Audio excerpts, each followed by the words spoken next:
Alrighty guys, I'm Mikey 31 here, Madden 18 Tampa 2 series. This is part 2 of how I play Tampa 2. Part 1 I went over the base stuff and showed you some clips of in-game footage. I'm going to do that in this video as well, just show you some complementary plays that I like to run because man does not live in Tampa 2 alone. I got the wrong controller in my hand.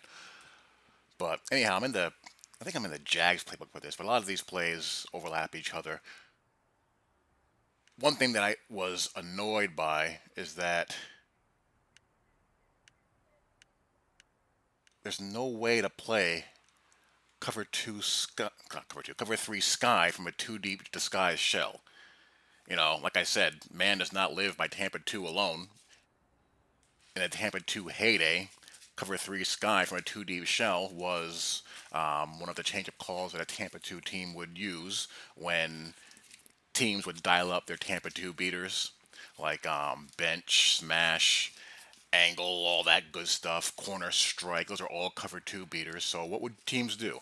They would come up in a 2 deep shell, play cover 3 sky, and all of a sudden you had one linebacker buzzing out to the flat, another linebacker buzzing out to the other curl flat, and the corners playing deep third. And unlike real life, if you try to run bench or corner strike into cover three, the defense will laugh at you. It'll eat it up. It's right into the wheelhouse. It's a perfect complement to the base cover two stuff.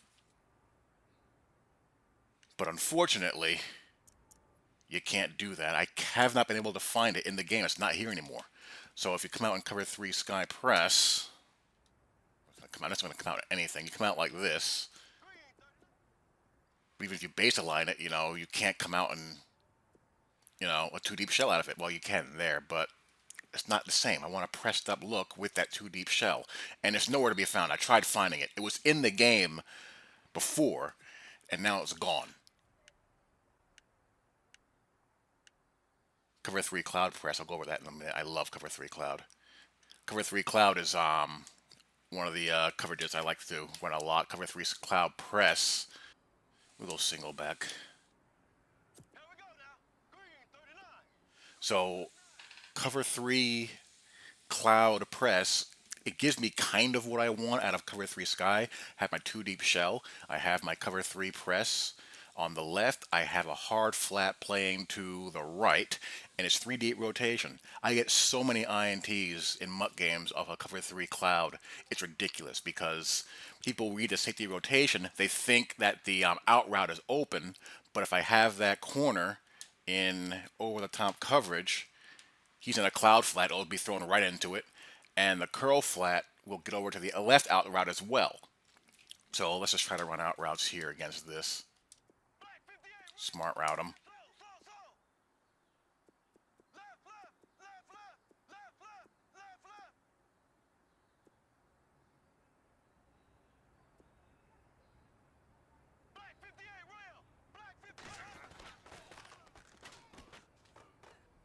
And I can't tell you how many times that happens. Either off of that or corner routes.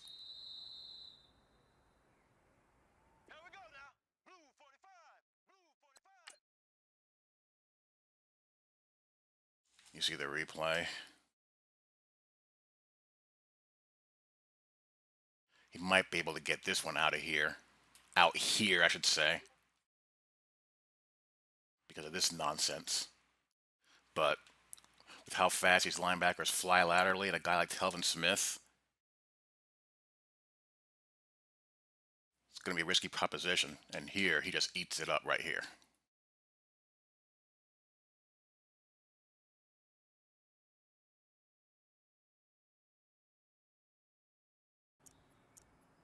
Running to get his bench.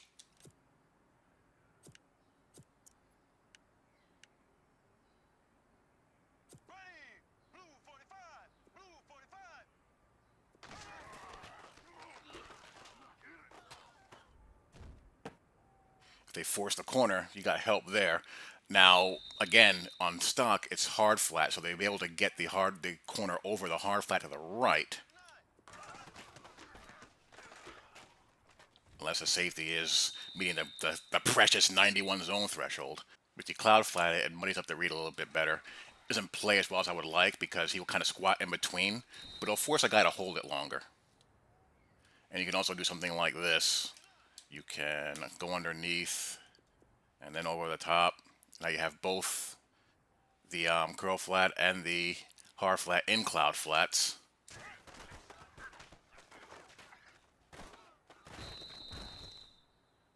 And if they hit the shallow out route, so be it. But if they force a corner, thinking that it's going to be open after so much cover two, in that little soft spot between the corner and the safety, you can get a lot of INTs that way. Regular cover three cloud. Let me discuss the difference between cover six and cover three cloud. They look similar on the play call screen, but the difference is that cover three cloud is a straight three deep rotation. We're in nickel cover six, I mean. You see cover six here and cover three cloud in the bottom. You have similar technique by the corner, but cover three cloud is a strict three deep rotation, this deep safety rotating the middle of the field. Cover six is half cover four, half cover two, hence the name cover six, or quarters, halves. You have cover four look being played to the left with the corner playing his deep third, the slot corner in his quarter flat, the safety to that side playing his deep quarter, and the hook zones underneath. And on the right, you have your cover two look with your safety in the deep half. To show you how it looks in motion.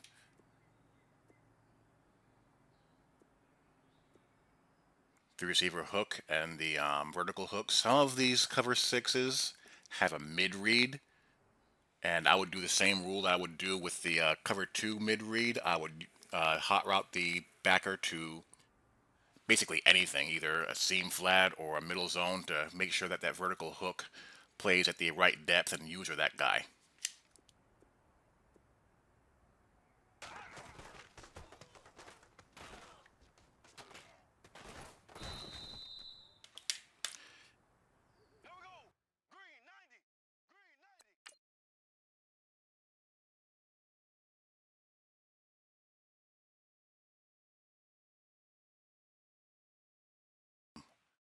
The receiver hook.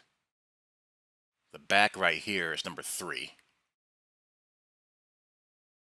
Vertical matches. He matches the back. Quarter flat does not carry deep enough. He comes off way too soon. He needs to carry until right about here. He starts out at the 23. He doesn't even make it 10 yards. He doesn't even make it 8 yards. He's got to carry to around right here to really dissuade that seam throw and to give this guy time to close. Because really, what a safety would do here, he'd make a flat foot read, and he would eliminate the short passing game before closing on the seamer.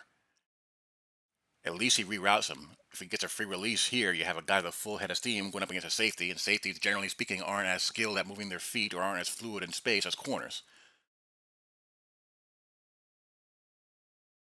And then right here, he should be able to close the space.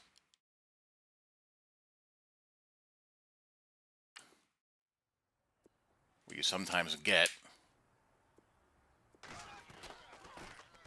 is this. So what you're often better off doing is changing that corner to a vertical hook.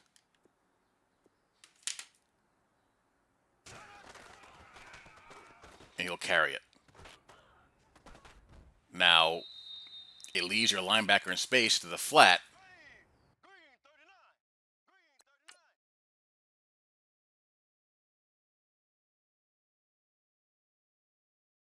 But if I'm using this guy, which I more than likely will, I can follow him. But I'd rather have that than have the hole between the quarter flat and the safety. And you see that is much, much better. Much closer to how it should be.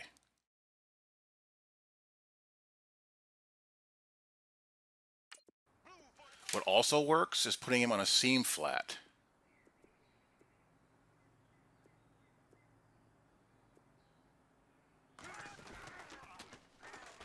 It's the same thing. But again, if you do that, you got to use the three receiver hook guy and match anything crossing because it's only you. And because of this speedy outcut that these backs get on this play, even though Telvin Smith is as athletic as you want, you know, he'll get beat. What is the speed differential between Telvin Smith and Leonard Fournette? It can't be very high.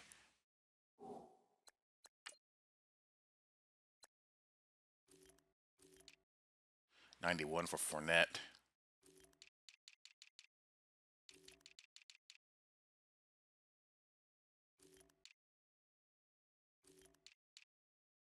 88 for Telvin Smith.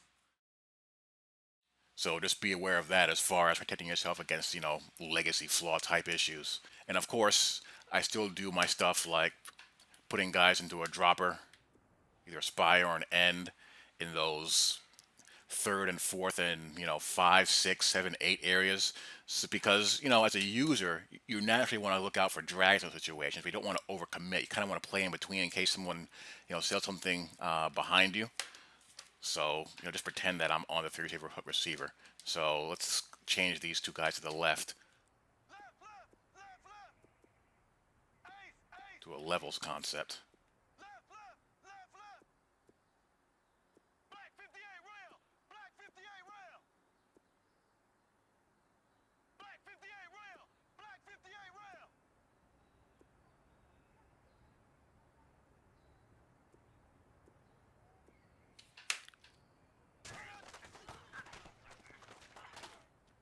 And still do stuff like that.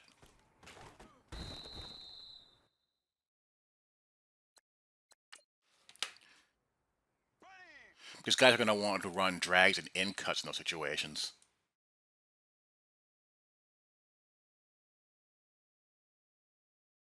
So you see the quarter flat. I kept it on, rerouted, and here it comes off, as it should, with these vertical routes no longer being a possibility to be run. He just needs to carry further on default. Basically, he should be in between a seam flat and a curl flat, but he doesn't play nearly that way. And with the dropper in the hole here, if I'm using the three receiver hook guy, which I likely would be, I can cover in between these two here.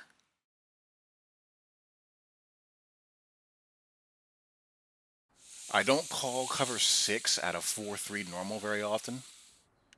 And when you see it, you'll see why. I don't have anything to the flat, to the right side of your screen. Not a big fan of that. That's a huge problem against guys who run deuce close. Because what will happen?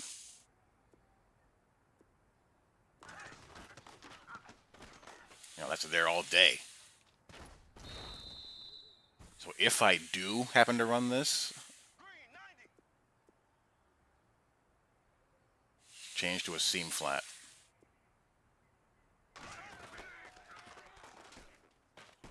See, he eliminates that as a read immediately.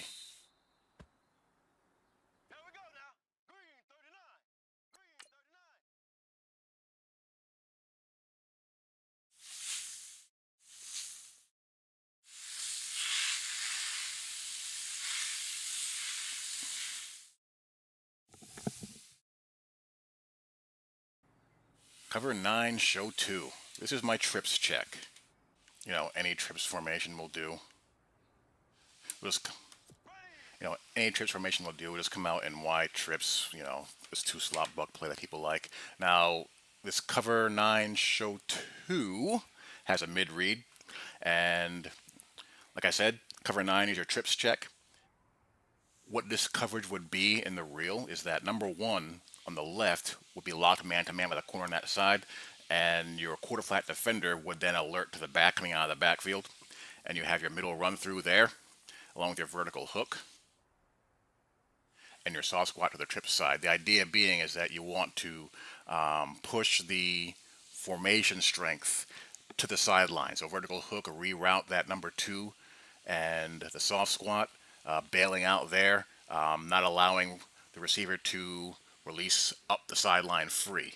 Now that's in the real world. In the Madden world, you know, you have your middle read. If you leave it like that, you have chances of it working out and sucking down on that little route here and opening this up.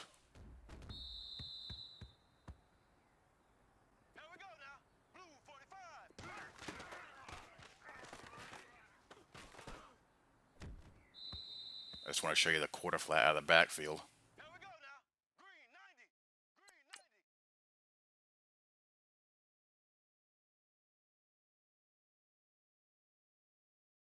I try to do a deep comeback here, but Blake Bortles being Blake Bortles, you know, that happens. But it's not a match coverage over there, because if I hot route him to, say, I don't know, let's put him on a drag. It's not match. So, with the mid-read skating out of there, there's a hole there that presents a problem. So again, you use your dropper and all that good stuff.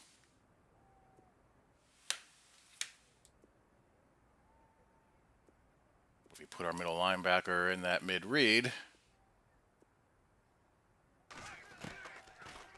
that post route's going to be protected because that vertical hook is going to carry it, and Puzz is in the middle to close on it as well. Again, the difference between leaving the mid-read alone and hot routing him to a deep blue on your vertical hooks. Reroutes him, and this is just these slow outside release fades. Look how slow it takes him to get going. Jesus, I hate that. I mean, he's going to take himself out of the play by himself. Again, here's without the mid-read hot routed. You see how it comes down and the vertical hook does not carry? Now here again, no hot route of the mid-read zone. Just watch the difference.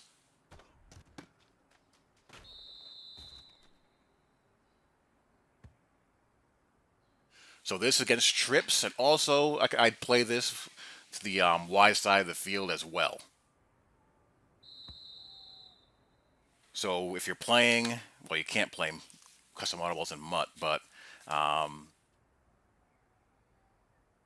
if you want to play cover 6 to the field side, come out and cover 9, and if the formation is a trips formation, it'll line up to the trip side of the formation.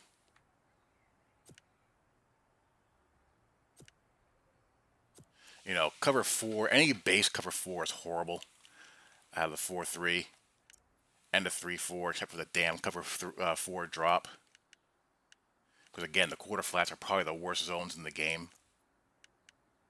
I'd love to play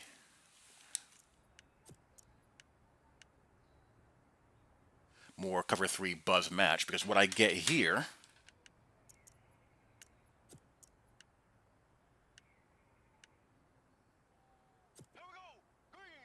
is a 2 deep shell. Gives me a press look out of 2 deep.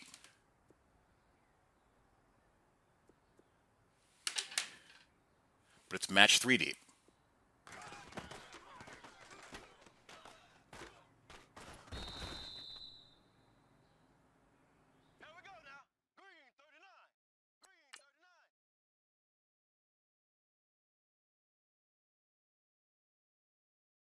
See, all verticals are matched. All the way down the field. Now, why do I say I wish I could play this more often? Well, what happens to those seam flats when I go to a trips formation?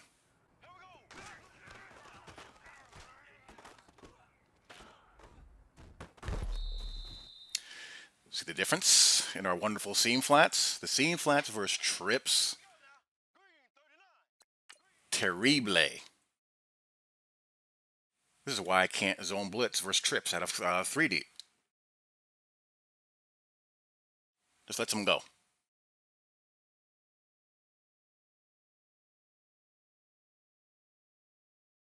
So again, it's just one of those buggy things in the game. Why does it work against one formation, but it bugs out against another? So if I am in this coverage, I'm only in this coverage against 2x2. Against trips, get the hell out of it.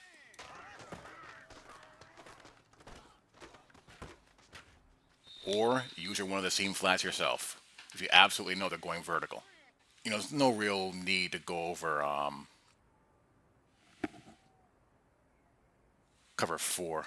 Cover 3 drop show 2 is basically Mabel.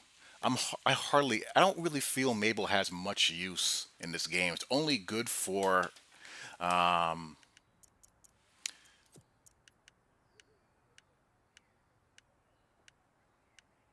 I don't know. What is it good for? Not a lot. It's good for sideline outs and corner strike and trips flood. That's really it. Other than that, it has no value whatsoever. I mean, you have the bracket there to your right.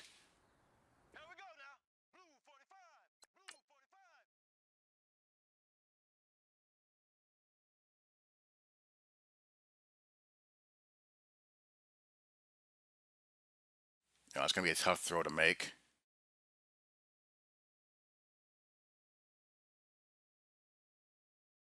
That's just a one-on-one play there. You know, your guy versus his, and if you have again the precious zone threshold in your favor, you're in good shape. If not, you're screwed.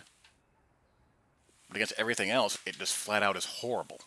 Mabel in real life is what Saban and Belichick call their cover 3 match check. You know, number one is vertical, not vertical. Number one is locked man to man, and they pattern match everything else to the trip side. This is really basically skate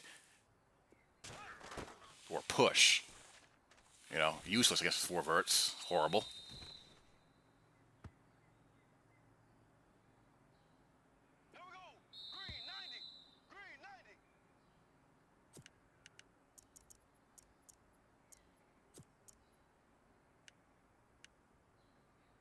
Slot 2 buck. People like to run this.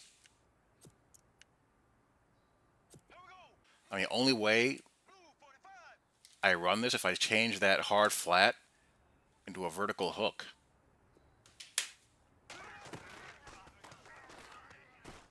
Otherwise, I think the play is just useless.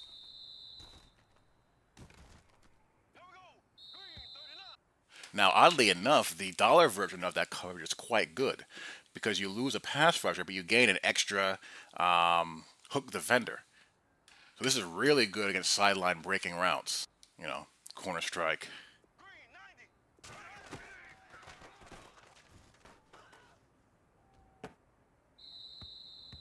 You know, best on best there on the outside.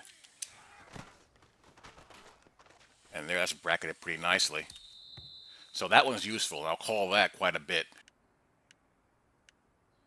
Double buzz.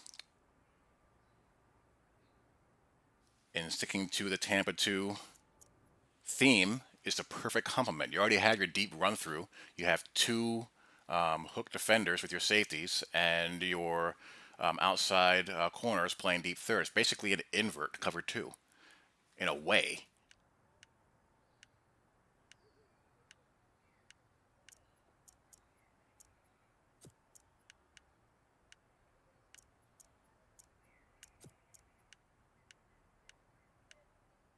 Let's run level sail.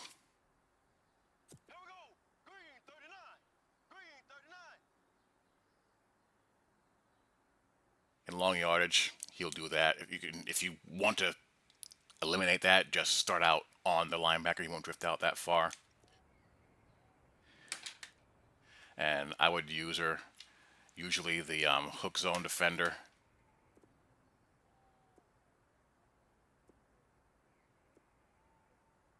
For the trip side, I'd try to split number 2 and number 3.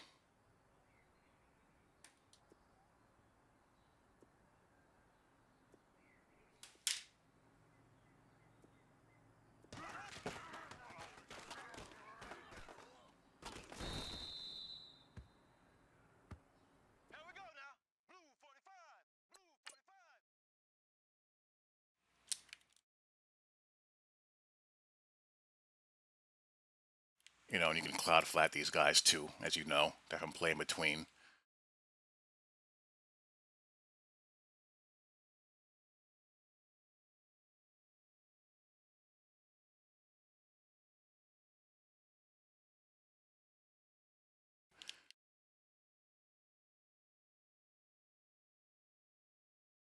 This is read pretty nicely here. This is walled off well, And again, he wouldn't be nearly this far deep if pre-snap he was just over here or so. So he'd be in good position to cut off the deeper dig route as well. Or if you're using him, you can do it yourself. So those are the basic complementary coverages that I like to use. And I'll show you how they look against live opposition right now. Alrighty, Mutt game, Mutt game. This is actually the same guy that I played with the run and shoot footage that I posted in the run and shoot series vid. The dude with the goon squad. This was the last Mutt game that I played. So that was what, about 3 weeks ago now? So here we go. Cornerbacks by route running, pass rush aggressive. He's coming out in 3 tight ends, 1 wide receiver. I'm going to roll out in cover 4, under. Here comes the counter. Run fit is filled, and there we go. And here comes the no huddle. So, I'll show you a Mutt game because if you can stop Mutt goonery with your scheme can work. So that's my logic. If you can stop the overpowered spammage, then you got something. So anyhow, you see me going through my substitution screen, see my personnel. Got a good team, decent team. Got the Twitch Reggie right there. I have a poor man's John Abraham at the flashback Kerrigan. I recently just got the Legend Abraham. Finally completed that set, grinding away in the poor man's world. Core Elite Deion Jones. Here comes the Trips Bunch tight end. And I kind of fall asleep at the wheel here at the user. I kind of over-committed to the inside. And he's going to no huddle, and the chances of him doing the exact same play are about 90%. I'm going to camp out in the vertical hook. We get a bang-bang play there. That's the Coralie Telvin Smith. He's feeling pretty good about himself. Here we're going to drop the defensive tackle into a spy. That freaks him out long enough to get confused. Doesn't see the flat in time. It throws the ball away, so enough of that as far as the crossers are concerned. 3rd and 1. He might run, he might not. Gonna come out in hard flats, cover 3 cloud. If he runs to the right, I have the corner playing force there. I'm gonna drop an extra guy into a hook. I wanted to spy, but I got my buttons crossed. I said, screw it, just leave it there. And the power of the 91 zone coverage defender if you throw the ball late. So we get the INT there. So we're back on D. We're in the 3rd quarter.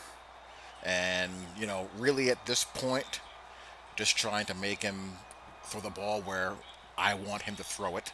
I have a good beat on where he's trying to throw the ball on me. So it's a matter of deciding what I want to take away user-wise and going from there. And I get this bizarre alignment. I don't know why this happens. I checked my alignments just to make sure that I have, my matchup set up as I want them to be as far as my corners go, but they came out in just that weird formation. Well, it's a normal formation, but a weird alignment. Don't know why. But that caused me to burn a timeout. The cover 3 cloud is giving him a little bit of trouble. I put my end into a hard flat there in case he wants to run a quick little flat route with a tight end. Barely missed that. So, we're seeing the usual stuff that you see. Tons of drags with deeper routes crossing behind them.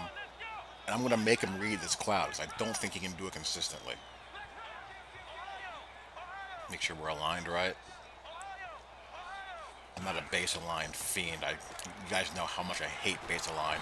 The spy there is obstructing his view of the shallow cross. I play behind it, and it confuses him enough to allow time for my defensive end to come in there and crack him. So 3rd and long. Now we're going to be in cover 3 loop blitz. I'll go into when I blitz in my next segment. I kind of butcher this setup here. They're going to kind of cluster together, the guys on the left. I'm trying to bring an overload, but he needs a guy into block, so that forces my blitzer to have to go around it. And I still Probably should have picked that off. I don't know how I missed it. But he converts there.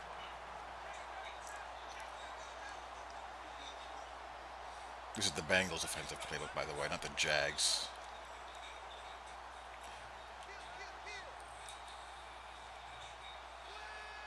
Taking out the fat defensive tackles, putting in Reggie White at one defensive end, or one defensive tackle rather.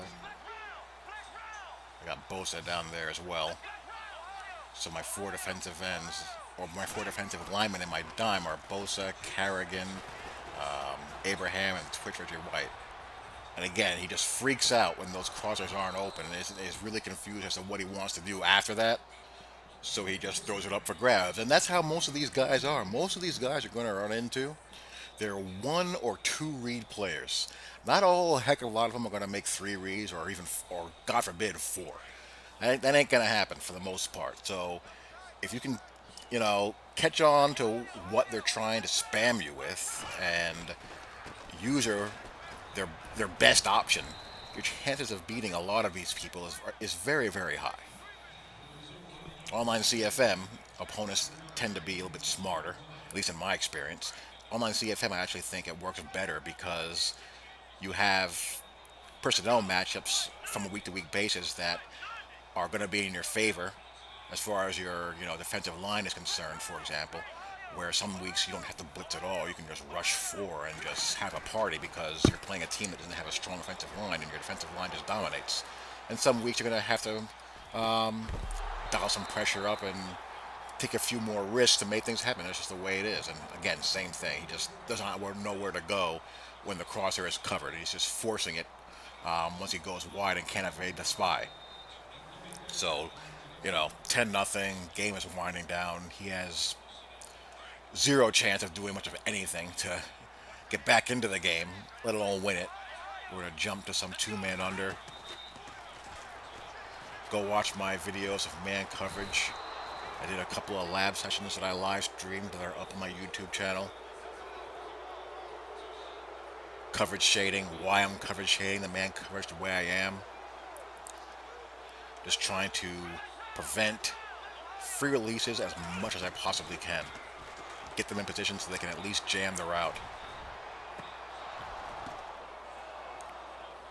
And that'll be an INT. So there you go. That is part 2 of the Tampa 2 series. Part 3, I'll go into some blitzes and also talk about personnel.